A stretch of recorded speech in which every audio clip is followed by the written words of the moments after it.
हार्दिक पांड्या और नताशा स्टैंकोविक की कहानी किसी बॉलीवुड फिल्म की स्क्रिप्ट से कम नहीं है, जिसमें हर मोड़ पर कुछ नया ट्विस्ट देखने को मिला है। इन दोनों का ये रिश्ता जो काफी चर्चा में रहा, अब तलाक की तरफ बढ़ चुका है। इस रिश्ते में कई उतार चढ़ाव आए और आखिरकार ये रिश्ता टूट ही गया। आगे बढ़ने से पहले क्रिक को लाइक, शेयर और सब्सक्राइब कर दें और नोटिफिकेशन के लिए बेल आइकन जरूर दबाएं। लॉकडाउन के दौरान जब हम सब घर पर बैठे बैठे ब्रेड बनाने की कोशिश कर रहे थे, तब हार्दिक और नताशा ने सोचा कि क्यों ना कुछ बड़ा किया जाए। तब मई 2020 में अचानक से दोनों ने कोर्ट मैरिज कर ली। ये खबर फैंस के लिए किसी पहेली की तरह थी। फिर अचानक जुलाई 2020 में उनके बेटे अगस्त्य का आगमन हुआ। तब जाके मैटर क्लियर हुआ कि प्रेगनेंसी की वजह से शादी करनी पड़ गई है इन्हें। पर हार्दिक के फैंस के लिए तो ये गिफ्ट और सरप्राइज गिफ्ट दोनों एक साथ मिलने जैसा हो गया। अब फरवरी 2023 आते आते हार्दिक और नताशा ने सोचा कि क्यों न शादी को थोड़ा और ग्रैंड बनाया जाए।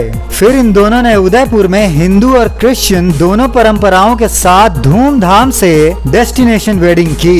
ये शादी कोई सीक्रेट अफेयर नहीं थी, बल्कि पूरे रीति रिवाजों के साथ सबके सामने की गई थी। फैंस ने भी सोचा कि भाई वाह, ये तो पक्के सोलमेट्स हैं। दोनों की शादी की तस्वीरें देखकर भी ऐसा लग रहा था मानो ये किसी फैशन मैगजीन से सीधे उतर के आए हों। आईपीएल 2024 के दौरान जब हार्दिक की बदकिस्मती का दौर शुरू हुआ और पूरे देश में उन्हें हूट किया जा रहा था, तभी अचानक हार्दिक की डिवोर्स की खबरें भी आने लगी। सोशल मीडिया पर दोनों ने एक दूसरे को अनफॉलो कर दिया और नताशा ने तो हार्दिक की तस्वीरें भी हटा दी। नताशा यही नहीं रुकी और अपने नाम से उन्होंने हार्दिक का सरनेम भी हटा दिया। ये सब देखकर फैंस की हालत कुछ ऐसी हो गई जैसे कि किसी ने अचानक से उनकी फेवरेट वेब सीरीज का फिनाले स्पॉइल कर दिया हो। इन्हीं सब वजहों से इनके डिवोर्स की अफवाहों को और बल मिल गया था। हालांकि अभी तक कुछ कंफर्म नहीं था। अब जुलाई 2024 में हार्दिक और नताशा ने आखिरकार तलाक की पुष्टि करते हुए अपने सोशल मीडिया पर एक कंबाइंड स्टेटमेंट रिलीज किया है, जिसमें उन्होंने लिखा कि 4 साल साथ रहने के बाद हमने आपसी सहमति से अलग होने का फैसला किया है।